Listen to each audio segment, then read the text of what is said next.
శ్రీ సత్యసాయి జిల్లా మడకశిర అసెంబ్లీ కూటమి MLA MS రాజు YCP నేతలపై మండిపడ్డారు. ఈవీఎంను మార్చి తాను గెలుపొందానన్న వైసీపీ అభ్యర్థి ఈరకలకప్ప వ్యాఖ్యలను ఆయన ఖండించారు. కౌంటింగ్ జరిగేటప్పుడు ప్రశ్నించక కోడిగుడ్డుపై ఈకలు పీకుతారా అంటూ తీవ్ర స్థాయిలో ధ్వజమెత్తారు. తప్పుడు కథనాలు రాస్తున్న వైసీపీ పత్రిక, సోషల్ మీడియాలో వచ్చిన వార్తలపై ఎంఎస్ రాజు మండిపడ్డారు.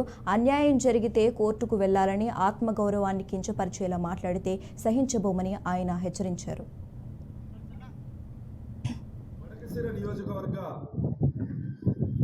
కౌంటింగ్ సెంటర్లో నిబంధనలకు విరుద్ధంగా ఈవీఎం మార్చారని చెప్పేసి ఓటమి పాలైనటువంటి వైఎస్ఆర్ కాంగ్రెస్ పార్టీ అభ్యర్థి ఈరలకప్ప గారు ఈరోజు ప్రెస్ మీట్ పెట్టడం జరిగింది. ఓటమిని హుందాతనంగా అంగీకరించాలి. సిగ్గులేదంగా ప్రజలు ఓటుతో కాదు చెప్పుతో కొట్టారు, తిరస్కరించారు. 151 అని ఏ అహంకార మదంతో అయితే విర్రవీగారో ప్రజలందరూ తీర్పిచ్చినారు కదా. 51కి మీకు ఇస్తే మేము అంగీకరించినాం కదా. ఒక్క రోజుకు ఓర్చుకోలేకపోతురా, అక్రమ కేసులు పెడితిరి.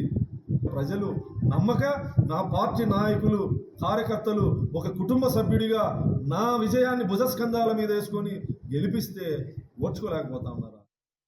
మడకశిర నియోజకవర్గ కౌంటింగ్ సెంటర్లో నిబంధనలకు విరుద్ధంగా ఈవీఎం మార్చారని చెప్పేసి ఓటమి పాలైనటువంటి వైఎస్ఆర్ కాంగ్రెస్ పార్టీ అభ్యర్థి ఈరలకప్ప గారు ఈరోజు ప్రెస్ మీట్ పెట్టడం జరిగింది. ఓటమిని హుందాతనంగా అంగీకరించాలి. సిగ్గులేదంగా ప్రజలు ఓటుతో కాదు చెప్పుతో కొట్టారు, తిరస్కరించారు. 151 అని ఏ అహంకార మదంతో అయితే విర్రవీగారో ప్రజలందరూ తీర్పిచ్చినారు కదా. 51కి మీకు ఇస్తే మేము అంగీకరించినాం కదా.